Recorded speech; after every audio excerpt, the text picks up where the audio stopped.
կոչված ձայնագրության մասին հարկապես, որը վերաբերվում էր Հայաստան դաշինքին, եւ հիմա պիտի խնդրեմ Հովհաննես Խուդոյան Հայաստան դաշինքի անունից ելույթ ունի, հանդես գա եւ մեր հարցերին պատասխանի։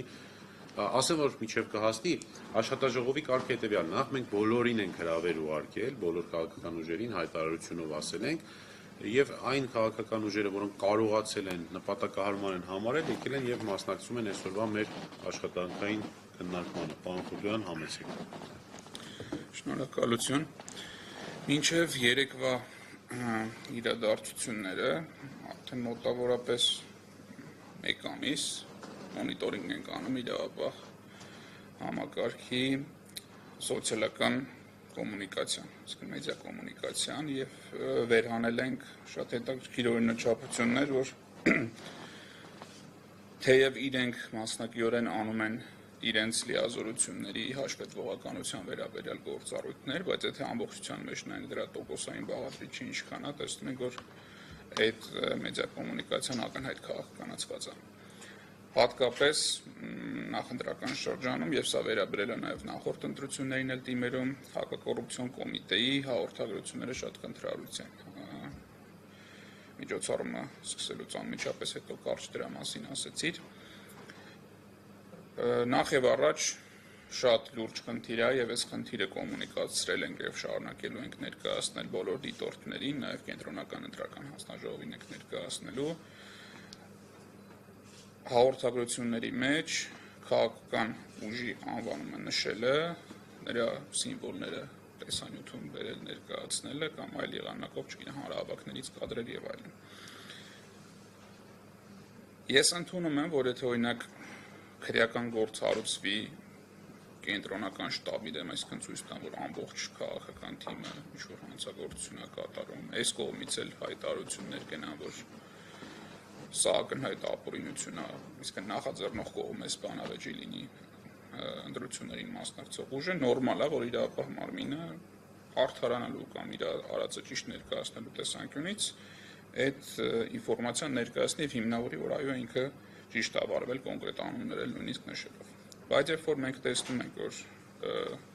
կան հատվածական ինչ-որ տվյալներ, որ ներկայացվում են, այս ինչ մարզում է, ինչ շտաբի աշխատողը կամ շտաբի պետը ինչ գործողությունն է արել, այս ինֆորմացիան ուղեկցվում է հենց քաղաքական հակաքարոզչությամբ։ Ընդհանրապես իրավապահ մարմինները այո ունեն իրենց գործառույթների մասին եւ հանրությանը իրազեկելու իրավունք եւ պարտականություն, այսինքն հանրային հաշվետվողականության իրավունք եւ պարտականություն, եւ նաեւ ողջունելի է, որ հանցագործությունների կանխման եւ նախականխման տրամաբանության մեջ նաեւ այդ ագիտացիան անեն, որ այս տեսակ արարքը հանցագործություն է, ունենք մոտարապես նման դեպք եւ չի կարելի այսպես անել, ով որ կանի կարող է ենթարկվել իրավապահների օրինական հետապնդումներին։ Բայց երբ որ մենք տեսնում ենք, որ այս շատ կարճ, չոր օֆիցիալ ինֆորմացիային փոխարինելու է գալիս շատ հաճախ մոնտաժի հնարքներով եւ ռեժիսորական լուծումներով ինչ-որ տեսանյութեր, որոնք հատկապես թիրախավորում են ընտրություններին մասնակցող կուսակցություններին, դաշինքներին, նշելով նրանց անունները, ցույց տալով տարբեր կադրեր, որոնք կապ չունեն գործի վերաբերյալ, հասկանում ենք, որ թիրախը թերևս իրենց օրենքով ունեցած պարտականությունները չեն, թիրախը հանրությանը իրազեկելը չի առհասարակ հանցագործությունների կանխման վերաբերյալ, այլ թիրախը հենց քաղաքական հակաքարոզչությունն է։ Շատ ավելի հետաքրքիր են այս հաղորդագրությունների բովանդակությունները, որովհետև երբ որ հրապարակվում են ձայնագրություններ, առաջարկում եմ յուրաքանչյուր հաջորդի հրապարակվելիք ձայնագրության վերաբերյալ այդ տեստը յուրաքանչյուր մարդ անի։ Փորձի իր համար առանձնացնել այս հրապարակված տեքստից, որ ուներ իրավական նշանակություն, որ կարող վկայեր կոնկրետ հանցանքի մասին,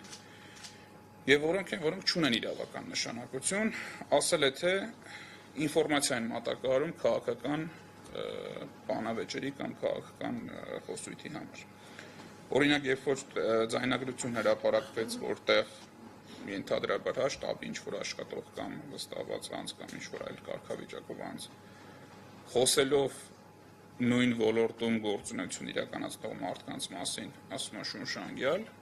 այս արտահայտությունը իրավական ոչ մի նշանակություն չունի եւ հակակոռուպցիոն կոմիտեն կարիք չունի այս արտահայտությունը հրապարակելու։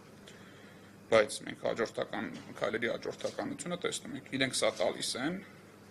նույն օր այս արտահայտությունը վերցվում է եւ դառնում է հաջորդ, ասենք, չգիտեմ, օրերի կամ շաբաթների քաղաքական օրակարգի անբաժանելի մասը։ Այս մոտեցումը բնորոշ է եղել նաև այլ իրավապահ կառույցներին, քննչական կոմիտեն է տարբեր ժամանակներում այս քաղաքական հետաքրքրության գործերով այս գործիքը օգտագործել, ազգային անվտանգության ծառայությունն օգտագործել, բայց հիմա ներկա փուլում հատկապես, քանի որ բացառիկ լիազորությունն է հակակոռուպցիոն կոմիտեի ընդրական հանցագործությունների քննությունը, ամենաշատը այս փուլում դա նկատվում է հակակոռուպցիոն կոմիտեի կողմից եւ այս առիթը օգտագործելով, նաեւ այլ հարթակներ օգտագործելով անհրաժեշտ է այդ կոչը հղել, որ օրենքով նախատեսված լիազորությունների հաշվետվողականության համար սահմանափակվեք 4 պաշտոնական տեքստով։ Դադարեք քաղաքական հակաքարոզչությունը իշխանության օպոնենտների նկատմամբ։ Ինչ վերաբերում է Հայաստան դաշինքի նախորդ օրվա հրապարակված ձայնագրությունը, մենք արդեն իսկ տարբեր դիտորդների այս հարցը ներկայացրել ենք եւ կազմել ենք փաստաթուղթ նախորդ օրերի նման հրապարակումների մասին եւ ստացվեց, որ արդեն հերթական անգամը վերաբերեց նաեւ Հայաստան դաշինքին, էլի դեռևս անձինք չհարցակնված, չգիտեմ, խափանման միջոցի հարցեր չքննված, այս հաղորդագրությունը որպես բացահայտ ճշմարտություն ներկայացվել է հանրությանը, եւ վերջում նույնիսկ եթե դիսկլեյմեր են անում, որ անձը համարվում է անմեղ, բոլորս հասկանում ենք, որ սա ընդհանրապես ձևականություն է եւ տպավորությունը թողում է հենց այն աուդիո-վիդեոյալ մատերիալը, որ իրենք տարածում են։ Հայտարարվեց, որ տեղի ունեցել անձի վրա ազդեցություն, որ իր կամքը ճնշելու համար, որ քվեարկի նաեւ բարեգործության արգելք կան։ Իրականության մեջ շատ հանգամանքներ հիմա չեմ ներկայացնի, որ գործին այլ կերպ չխանգարեն, բայց նախնական իմ տեղեկատվությունը այդ գործով այն է, որ իրար մտերիմ մարդիկ իրար մեջ ունեցել են ֆինանսական հարցեր։ Պատկերացնեք, ընկերոջը պարտքով փող է տալիս։ Կենցաղային հարցեր։ Այս պարագայում, ասենք, կան այդ անձը նշում է, որ իր փեսան է։ Ու նաև դրանից հետո այս հաղորդագրության տարածումից հետո տեղյակ են, որ այն անձը, որ հիմնական կենտրոնում է դատարանը չի հրաժարվել կալանավորել, այլ խափանման միջոցը ընտրվել վարչական զբաղություն, եթե չեմ սխալվում, մեկ այլ անձի նկատմամբ է տնային կալանք կիրառվել եւ նաեւ արդեն իսկ այդ նույն օրվա նախաքննության ընթացքում հերքվել է այն տվյալը, որ անձի նկատմամբ ճնշում է գործադրվել։ Այսինքն այդ անձը ինքը հայտարարել է, որ իր նկատմամբ ճնշում չի գործադրվել։ Հիմա այս տվյալների պարագայում մենք չենք տեսել, որ օրինակ հաջորդ օրը հակակոռուպցիոն կոմիտեն հայտարարություն անի, որ գիտեք, երեք երբ որ մենք ասացինք, որ այս բանը եղել է, հիմա այլ վարույթով այսպիսի տվյալ ենք ստացել։ Այս նախադեպերով, օրինակ, 21 թվականից էլ կարող ենք ֆիքսել, որ եղել են այս նույն հաղորդագրությունները, գնացել են գործերը, մարդիկ արդարացվել են, կամ այս պայն էլ դատարանում կան գործեր, որտեղ իրենք չեն կարողանում ապացուցել մարդկանց մեղքը, բայց այս գործերի ավարտով այդ իրազեկումը հարությանը չի լինում այն ինտենսիվությամբ, ինչպիսին եղել է գործը հարուցելուց։ Գլխավոր դատախազությանը օրինակ անդրադառնանք, որովհետև օրենքով գլխավոր դատախազությունը օրինակ պարտականություն ունի արդարացված անձի գրավոր պահանջով ներողություն խնդրել։ Այն գործերը, որտեղ իրենք իրենց պաշտոնական կայքում հրապարակում են նույնիսկ դատավորի վերաբերյալ վարույթով, որ անձը մեղավոր է կատարել այս ինչ հանցանքները, անձի արդարանալու պարագայում, երբ որ անձը գրավոր դիմում է ներողություն խնդրելու համար, ոչ միայն իրենց կայքով չեն հրապարակում դա, այլև գտնում են մի հատ ինչ-որ դեղին մամուլի Չ-կլասի կայք, որտեղ տոնական օրերին կարող է գիշերվա ժամին հայտարարությունը տան, ու ասեն, հեսա տեսեք, մենք իրանց բան ենք արել, բայց թե ինչ կապ ունի այդ դեղին մամուլը դատախազության հետ, դա էլ մնում է հարցական։ Խիստ տրամաբանական է, որ եթե դու այս հարթակով օրինակ քաղաքացիական գործերը ոնց են, երբ որ դու ինչ-որ եղանակով անձին զրպարտում ես, դատանը պարտավորեցնում է նույն եղանակով էլ իրազեկումը տաս, որ զրպարտել ես անձին կամ ներողություն խնդրես վիրավորանքի համար։ Իրավապահ մարմինները այս կանոնին չեն հետևում եւ իրականում խնդրեմ էլ չի, որ հետևեն իրենց օրենքի տեսանկյունից, որտեղ եթե դու աշխատում ես օրենքով, ենթադրում է դու այդ պահին ունեցել ես տվյալ, վերջում գնացել անձը արդարացվել է։ հենց օրենքի մեջ էլ պատական չի որ գրած, որ այո, երբ որ անձը արդարացվում է, կարա պահանջի, որ իրենից ներողություն խնդրես։ Հիմա այս ներողությունն էլ տանել, ճխտել ինչ որ տենց խորը տեղերում, որ չերևա, որ դու ի սկզբանե քո տված հայտարարությունը խնդրահարույց է, ընդ որում կարող է նույնիսկ ապօրինի էլ չլինի դա առաջի պահի, կարող է բավարար տվյալներ ունենան գործ հարուցելու եւ մեղադրանք առաջադրելու համար, հետո պարզվի որ անձը մեղավոր չի։ Նորմալ ընթացակարգ է։ Բայց այս հետևողական վերաբերմունքը, որ ամեն ձև մենք չընդունենք մեր սխալները կամ չընդունենք, որ անձը մեղավոր չէր, հատկապես քաղաքական նշանակության գործերով, ցույց է տալիս, որ իրապահ մարմինները հենց հատկապես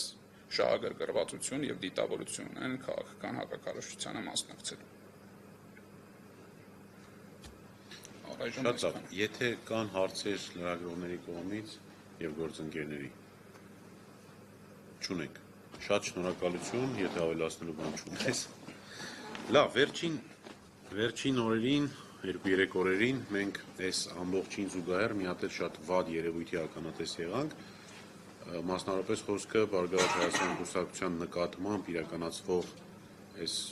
անձամբ Նիկոլ Փաշինյանի կողմից իրականացվող որոշ գործողություններին էր, էլ ընտանիքի անդամների հետ կապված հարցեր բարձրացնել եւ այլն,